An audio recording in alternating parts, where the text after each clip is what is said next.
So shifting gears briefly, and we'll just kind of come home with this, but this is the last part is on the treatment of hydrocephalus with ventricular-peritoneal shunts.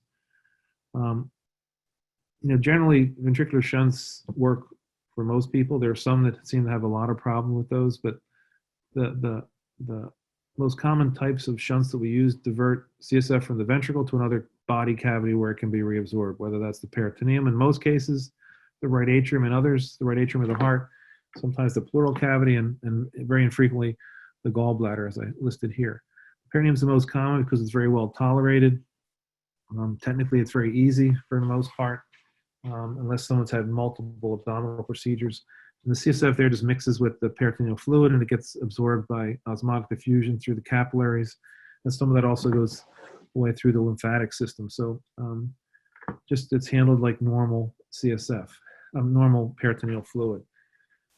Shunts are generally made of either a silastic material or polyethylene, and there's typically three components. At its most basic level, most basic way of thinking of it, there's a proximal catheter, there's a valve, and then there's a distal catheter to convey the CSF down to the receptacle of choice. And this is a standard ventricular catheter. You can see the small holes. The outside diameter is about 2.5 millimeters. These small holes are very small. There's different configuration of holes that people have come up with, but this is a fairly standard version. This is a type of programmable valve we'll talk about in a second. This is a fixed pressure valve. Different manufacturers have different options. Essentially, the valves can be either a fixed pressure valve. When the pressure goes above a certain level, the valve opens. When the pressure falls, it closes. It can also be a programmable valve where it works in the same way, except that it has several different settings. So depending on what setting you have, it'll open and close at variable pressures. A flow regulating valve tries to maintain a constant rate of CSF flow, irrespective of what the pressure is inside, just to kind of minimize, just to keep the CSF drainage more physiologic. And in many cases now, these devices are paired with anti-siphon or gravitational assist devices to try to prevent over drainage when somebody stands upright. And then the distal catheter you can see here, which will convey the fluid down to another body cavity. These are just two examples from two different manufacturers of programmable shunts. And you can see, depending on the setting, the opening pressure will vary from low to a higher level. And here's another version with 7 different settings, and including the 8th setting, which is classified as a virtual off. So if you put it up to the 8th setting, it just about shuts the valve off. Not completely, but almost. So kind of gives you several valves in one. So if you're not sure which pressure valve may work best for your patient, then sometimes we'll use these. But the truth be told, most people have, we don't have to often change these settings very frequently unless it's a very young child with very large ventricles, where you may want to kind of start very high and kind of gradually decrease that, or vice versa, gradually increase it if they're over draining too much. So that's really just a little bit on programmable shunts. Most shunts are placed on the right side. The goal is to try to get the catheter in the frontal horn away from the choroid plexus, so anterior to the choroid plexus. Again, I'll refer you to this article. There's a lot of important stuff in here in terms of the craniometry of different access points for ventricular catheters, just published a few months ago. But some surgeons prefer a frontal approach. Some people prefer an occipital approach. Others, with Fraser's point, it's more of a parietal approach to the atrium. And there's been studies to look at this, but really, in terms of outcomes, one is not any greater than the other in terms of the longevity of the shunt or the risk of shunt obstruction. So different options to consider. And here's a case. So sometimes we can also use an endoscope in shunt surgery. This was a recent revision we did. This is an endoscope that goes actually inside. We converted this kid who had a subdural shunt, which after he had a choroid plexus papilloma resected, we had to convert that to a ventricular shunt. But the point is that we're trying to get this catheter up into the frontal horn.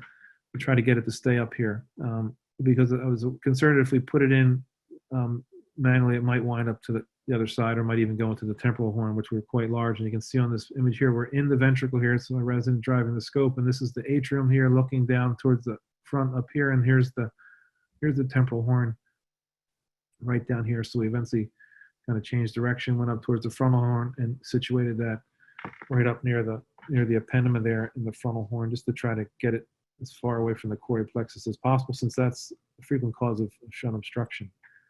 So when we're placing a shunt, again, supine, obviously, head is turned almost all the way to the other side, the contralateral side.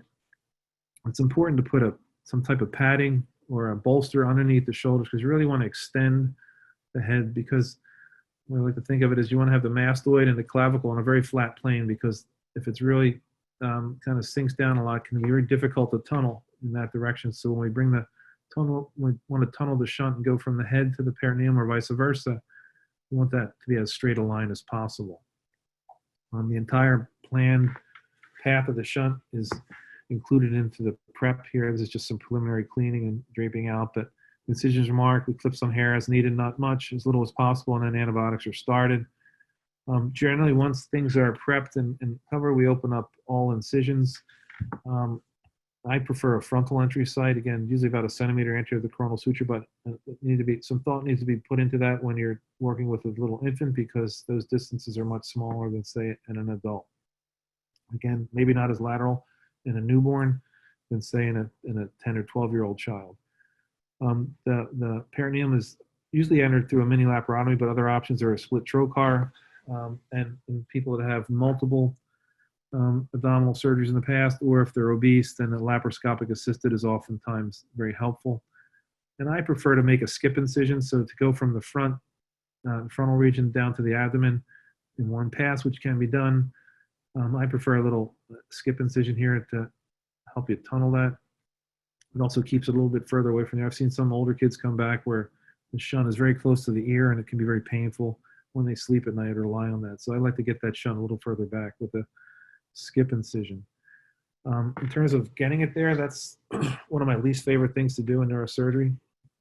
In an infant, it's generally not a big deal, but an older kid, teenager, it can be, it's the nuchal fascia, just getting through the neck can take a lot of effort, particularly in somebody who's had multiple shunt revisions. I prefer to go from the top down. A couple of friends and colleagues go from the bottom up. They both work. Somebody told me once, it's just when you're doing this, think of all the ways you could potentially kill somebody and tunneling them, because when you're coming from the bottom here, if you get into the chest, obviously that's a big problem. When you're getting around the clavicle, if you're under the clavicle, God forbid, there's a lot of important vascular structures under there you could deal with. And as you're coming up, the sutures, the cranial sutures can be open in a small infant. So there's lots of ways you can inflict harm if you're not careful. Most of the resistance occurs in the neck here. And I usually put a Metzen bomb down there just to open that up, just bluntly, just to push it through. It's a little more controlled than this device, but you can see a lot of times they'll begin to desaturate. If babies have and this is important too, just to avoid the breast blood when you're tunneling, so you don't mess with that. But you can imagine how hard it can be to ventilate the baby when they got this rigid rod kind of running from their head down to their abdominal cavity. So once that thing is tunneled, the distal catheter is passed down through this sheath here, and then the valve is attached, put into the system. And then the last thing I like to do is the ventricular catheter, small dural opening, as small as possible, to try to form a little bit of a gasket, if possible, around the catheter. And that's placed into the ventricle, and then trimmed to the right size and secured to the valve. Once you confirm that the CSF is dripping through the whole system, then you can place the distal portion into the abdomen and then begin closing. So in some cases, navigation may be helpful. It's an option. Endoscopy is an option, as I indicated in this example just a few minutes ago. And sometimes in a newborn, some people use ultrasound to help place that catheter. Hey everyone, Ryan Rad here from neurosurgerytraining.org. If you like that video, subscribe and donate to keep our content available for medical students across the world.